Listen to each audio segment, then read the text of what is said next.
سعيدة بلقائكم من جديد. أهلا وسهلا ومرحبا بكم في قناتكم أفضل وصفات الطبخ مع حورية.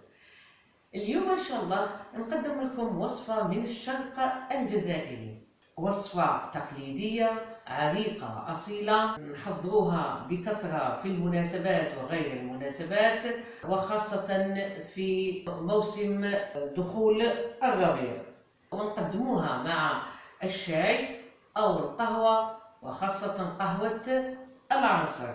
وأيضا نقدموها للسحور في شهر رمضان المبارك مع الحليب. هذه الوصفة هي المبرجة أو البراج. نجوز لمقادير وكيفية التحضير. بسم الله. بالنسبة للمقادير، عندنا مقادير العجينة ومقادير الحشوة. نبدأ بمقادير العجينة. 3 كيلات سميد متوسط ما يعادل 600 غرام. 3/4 الكيلة فارينة ما يعادل 120 غرام. كيلة سمن ذوبته وخليته يبرد ما يعادل 240 غرام. ملعقة سكر كبيرة، ملعقة صغيرة ملح، وملعقة صغيرة خميرة الحلوى. ولدي كيلة خليط ماء الزهر والماء. الآن بالنسبة للحشوة، لدينا 500 غرام الغرس أو حبات التمر، تنحولهم العنفة وتطحنوهم. أنا الغرس شريته هكذا مطحون، تنقوه تنحولو الأغصان اللي فيه ونحطوهم، بعد نزيدو نكملو مع صغيرة قرفة وملعقة السمن. أيضا عندي ملعقتي ماء الزهر للحشوة. إذا الآن نبداو أولا بالحشوة. هذا الغرس نقيته قلنا من العظام، نقيته من الأغصان اللي يكونوا فيهم دقدقين. الأحسن نختار النوعية الجيدة. أنا نروح الآن نوضع هذا الغرس، نوضعه 30 ثانية في الميكرووند باش يطرى لي شوية. جعلي الغرس شوية طري. الآن نضيف له ملعقة قرفة وملعقة سمن، نضيف له أيضا ماء الزهر ونعجنه، ثم نحطه على جهة.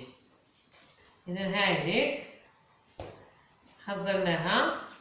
ممكن هنايا نضيفوا لهذا العجينة الحشوة الجلجلان محمص، ممكن أيضا تنكوه بالقرنفل.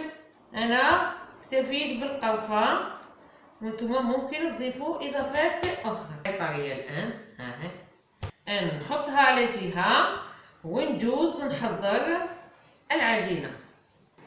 بسم الله. ناخذ السميد نصيره مع الفارينة وملعقة صغيرة ملح، ونضيفو ملعقة كبيرة سكر، ونضيفو السمن. قلنا السمن ذوبته ثم خليته يبرد، ما نديروش سخون. ونزيدو لها ملعقة تاع زيت. الآن نخلط غير بصبعتيا، ما نعجنش، نبسس وندير هاك بيدخل كل السمن في السميد. إذا نبسو مليح، نديرو هاك. إذا الفارينة اللي أضفتها تخلي حبات ما يتكسروليش كي نطيبهم. نقعدو نديرو هكذا 5 دقائق وحنا نبسو في هذا السميد. هكذا نديرو. إذا بعد ما قعدت نبسس فيه 5 دقائق، الآن نبدأ نضيف له في خليط الماء مع ماء الزهر.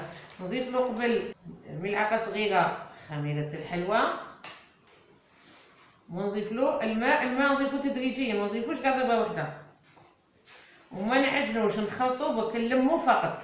ممكن الماء يكون اقل من كاس.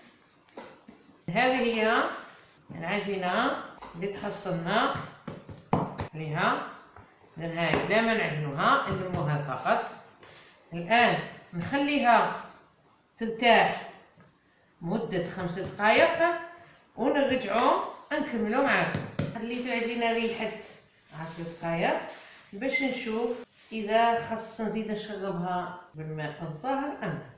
نشوفو العجينة تاعنا هاي راهي مليحة، إذن خلاص ما نزيدش نشربها. إذن الكأس بقالي فيه تقريبا ربع، بقالي فيه أقل من ربع. الآن العجينة نقسمها على 2 بالتساوي. نشوف 122 هاي تقريبا هذيك هي. ها تبغى تكون أيضا عبر هذه العجينة. إذن هنا 600 وهذه راهي 564، يعني تقريبا كيف كيف. إذن هذه القطع تكون عندهم نفس الوزن. نحي الجبنة الآن. نبداو في صنع البراج. ناخذ العجينة الأولى نوضعها على غلاف بلاستيكي.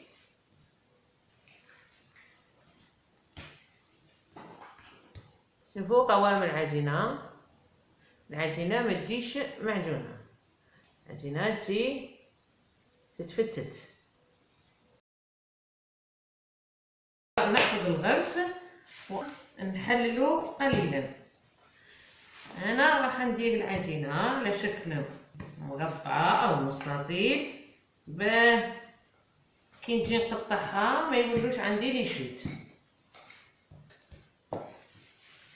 نحطها على فيه، وهذه ثاني كي نرجعها على شكل نفس، يكون عندهم نفس القيس. ونروح نزيد ايضا العجينه الثالثه، نروح ايضا الثالثه نديرها في الوسط. اذا كانت العجينه تلصقنا في الحلال، ندير العجينه بين البلاستيك الغذائي من التحت والبلاستيك الغذائي من الفوق ونحللها هكا، تخرج لي رطبه وشابه. هنا عبرتهم راهم كيف كيف. الان اذا العجينه تنرجي.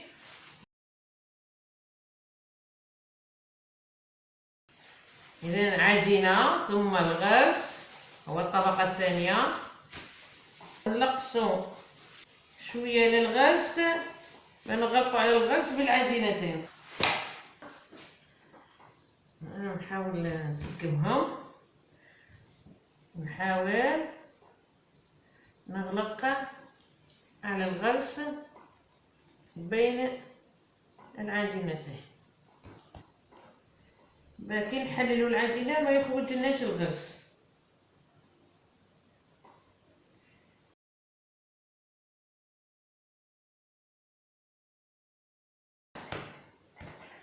ونروح نوضع البلاستيك الغذائي من فوق ونحلل العجينه الان.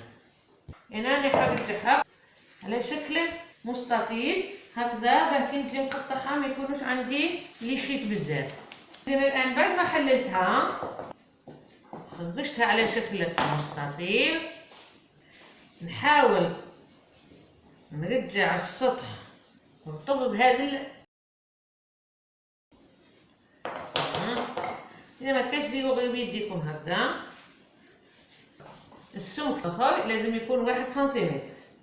الان نقطعوا العجينه على شكل يا اما مربعات ولا مستطيلات ولا على شكل مقروطه. انايا صنعت الطابع اللي نطبع به، هذو قطعت كرتون وصنعت هذو وغلفتهم بالبلاستيك الغذائي. اذا هذا نستعملوه باش نقطع به المقروطه. اولا نحي الاطراف كيفان منا ونحط هذا، نحطها هاك على الحافه ونقطع.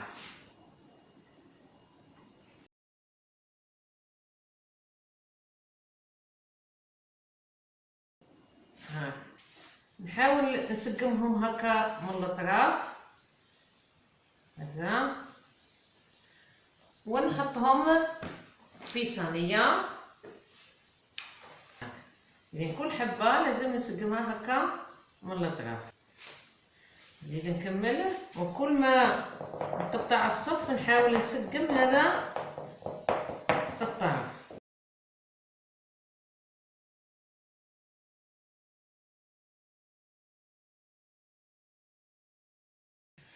إذا نكمل انا كل هذه الحبات نصنعهم ونرجعوا ونقول لكم كيفاش نطيبوهم. الان قبل ما نطيبهم نزينهم بهذا الطابع، نزينهم هكذا ونروح نطيبهم على الطاجين. سخنته مليح، وضعتهم الان في الطاجين، نقصلو على النار، جعتها نار قليله، وضعتهم يطيبوا بدون ما ضفت لا زيت ولا زبده ولا السمن للطاجين. نخليهم يطيبوا الان وعاد نوريهمكم كي نجي نقلبهم. الان نشوفوا الحبات اللي طابوا، نقلبهم بهذه الاداه اللي نرفدوا بها القلبلوس ولا البسبوسه. اذا نقلب بها، نشوف هكذا، نوضع يدي هاك ونشوف. اذا هاي ليك هذه تحمرت، نقلبها زين بالعقل عليهم خاطرشي يتفتتوا لكم يتكسروا. اذا اللي نشوفها طابت نقلبها زين. اذا هكذا حتى نطيب كاع الحبات. نكمل انا الان نطيبهم ونوريهمكم على طبق التقديم.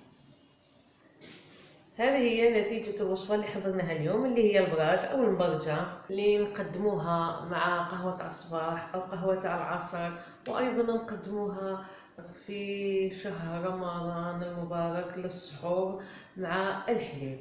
نتمنى الوصفة تعجبكم وتجربوها وتبعتونا بتعليقاتكم. إذا عجبتكم هذه الوصفة تاع اليوم وعجبكم هذا الفيديو، نتمنى أنكم تشجعوني وتدعموني، تخلوا لي أكثر عدد من اللايكات، وتبارطاجيو هذا الفيديو مع الأصدقاء والأحباب والعائلات. واللي لأول مرة يزوروا القناة نتمنى أنهم يشاركوا ويفعلوا الجرس باه يوصل لهم كل فيديو جديد من قناة أفضل وصفات الطبخ مع حورية. شكرا للمشاهدة وإلى لقاء آخر.